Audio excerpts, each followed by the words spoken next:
Snake oil. Before there was pills, there was somebody peddling snake oil, which could actually help you. The original bottle of snake oil, patent medicine, contained usually barked by a guy on a wagon who plays a musical instrument, has a nice looking a partner, their assistant there, and that person would one of the end of the thing. His show was actually selling for $1 this bottle, a miracle patent medicine. So what do you mean by that? Well, you get some water. A source may be iffy. Local pond. You got a bottle. You got a label on it, and it most likely says something about some drug company as a patent medicine. And you put water in it. You put maybe a little alcohol in it. You know, give it something like a flavor, whiskey, whatever brand of whiskey is good. And you put a little honey in it. It covers the taste. It's that little taste. And one of the things you put into it is a teaspoon, maybe more, of opium. Yes, opium. Because it would give you a small, bitter feeling high. And the guy would up there and say, "Why, this is patent medicine. I will give you with this patent medicine." He would take a little tablespoon of it, pour a little out, and give it to somebody. Put that around your mouth and swallow it and tell me how you feel. "I feel good. Wow, I want a bottle of this." And opium was pretty well legal to a point. You could buy it, yeah. And patent medicines were, the label was, he had someone print them up and put the label on there and fill it full of whatever crap you want to do in it. And, which is okay. But it feels very good. Oh, look at it. Gets rid of my pain. And then it goes to the next sound, and what happens is the effect will usually not. The person will not become addicted to it. It takes time. There isn't enough in it to really ruin it. Yeah. And you got to remember, the average person didn't know anything about it. The average person had pain in their bodies. The old saying, they had arthritis. They didn't live that long. You're talking about a time where people died for dozens of ailments. A scratch in the arm, you got gangrene. Somebody said during the Civil War, more people died of diseases than died of actually being shot. Being killed in the battlefield because they died of gangrene. The old saying of people running around without their legs, yeah. Oh yeah. Now just think of the hundreds of or thousands of soldiers who got their legs chopped off or arms chopped off that died of gangrene. But yeah, back then there was no patent medicine. There was an apothecary. If you were lucky enough to be in a large city where an apothecary stood behind a counter, wore a white shirt, and could answer your questions, something about medicine. Well, it's a lot easier to be an apothecary with some chemistry background than trying to be a doctor out there. Oh, doctor. To make you feel at ease. I have my stethoscope. Yes. Now with this and possibly a little tie up here and my white shirt, now I have some kind of credibility. instead of just being a snake oil salesman, I'm a quack selling snake oil. And if you look on YouTube, there's a lot of people with white shirts and one of these around their neck selling snake oil. Oh, this is better than patent medicine. This is good for you. Why? We have a manufacturer in China. Oh, and some of the ingredients in it, like cardboard, sticky cardboard, chalk. A lot of stuff contains chalk as filler. But again, back to snake oil. I have a manual, a technical manual somewhere in my files.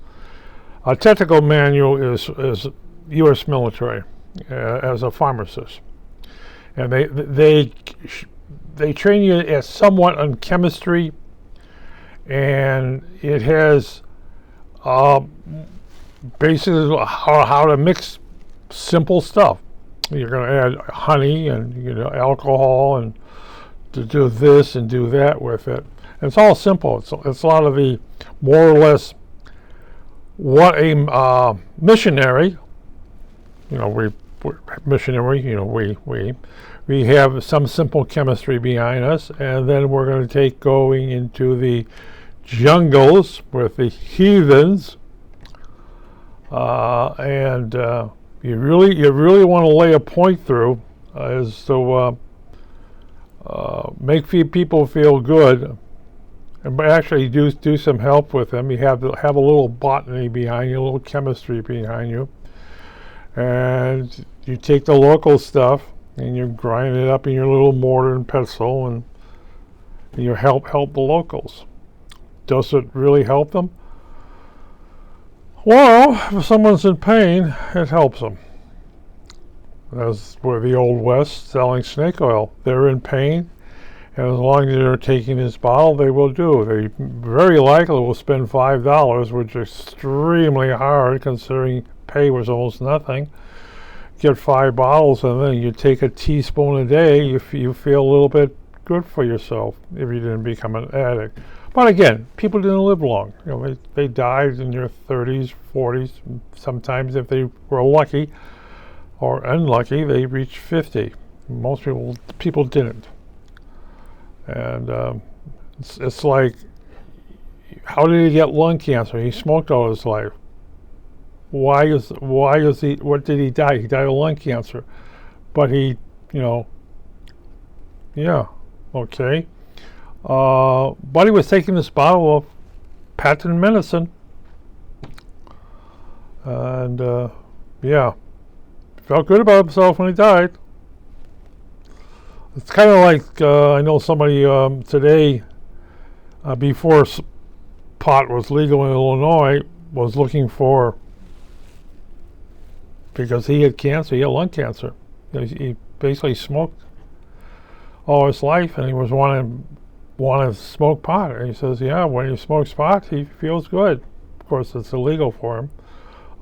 We knew what he was doing, but, did I know anybody?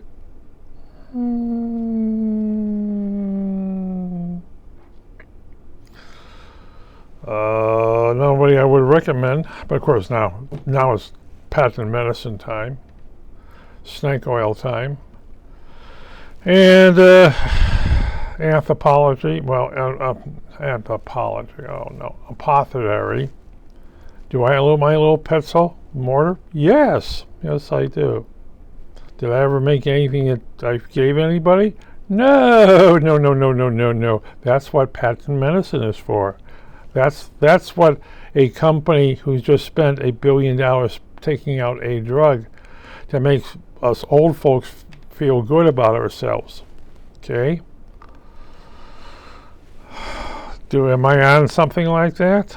I'm on a couple of little things, maybe 3 or 4 things. Would I live if they stop? I have to change my diet, tell you that much. Boy, would I change my diet. A lot of vegetables and a lot of fruits. But selling snake oil, yes. One of the things I say about selling snake oil is on YouTube.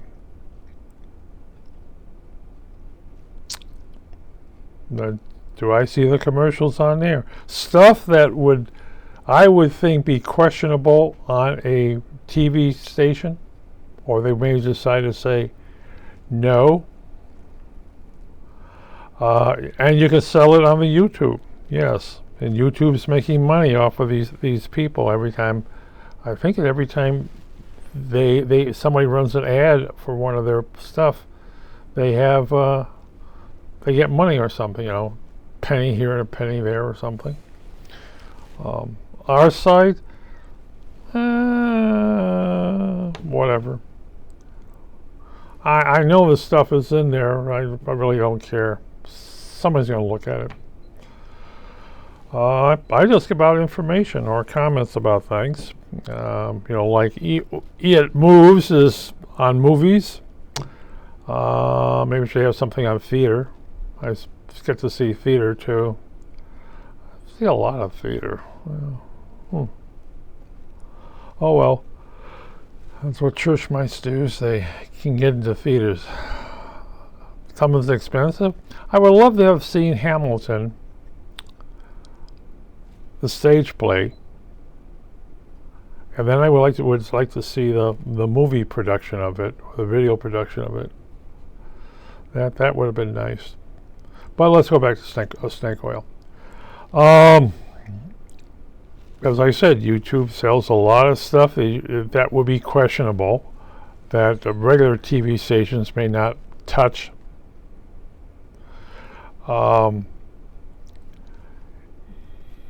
YouTube, I would say, well, of course, they make no claims for anything that's being sold. If I was in there with my stethoscope selling my bottle of patent medicine, why? Because in the back of it has the barcode. Yes, if it says that's patent medicine, have a barcode in the back of it, and maybe a smiley face. And it's going to do wonders for you. Of course, a lot of the stuff out there that does wonders for you is not Federal Drug Administration okay on it. As someone says, it could be filled with water from your local stream, maybe out of a faucet, Then you add real stuff has water that doesn't have chlorine in it. Real patent medicine. It's very restricted. What you buy on the line as patent medicine can come from anywhere. Chlorine would interfere with that thing, with the medicine. But again, you buy anything online, it's kind of like, really? I'd rather walk into a drugstore and ask the pharmacist behind the counter who has proper training to understand what's possibly wrong with me and recommend me to take this stuff, and very likely tell me exactly what's in it without going to their website.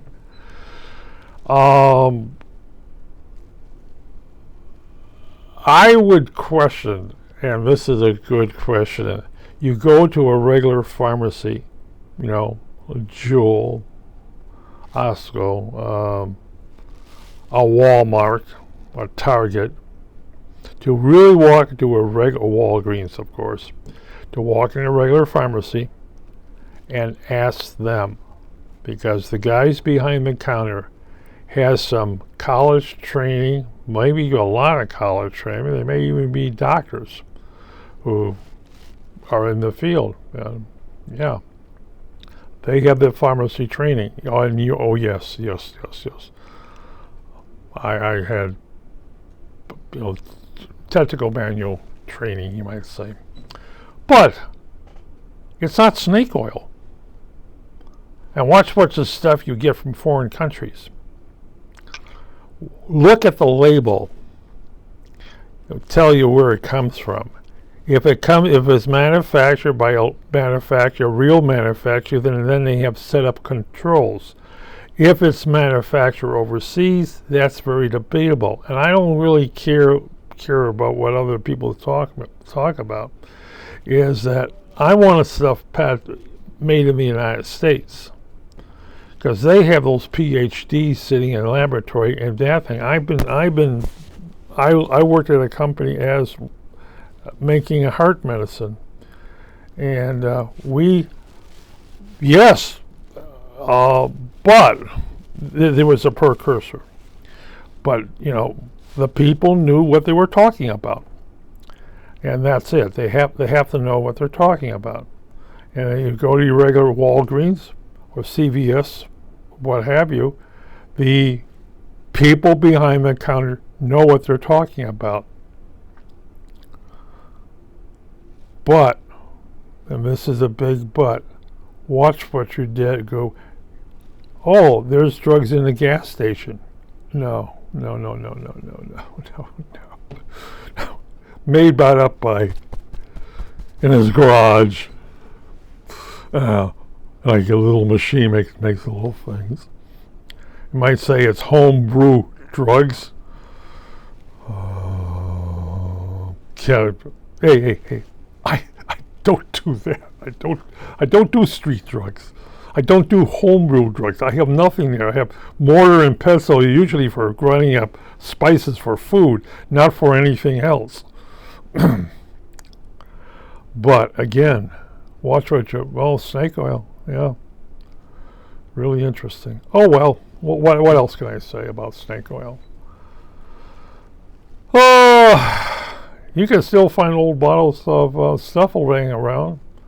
And you may even read the label. They may even tell you what's in there. Yes, but most of the time they wouldn't.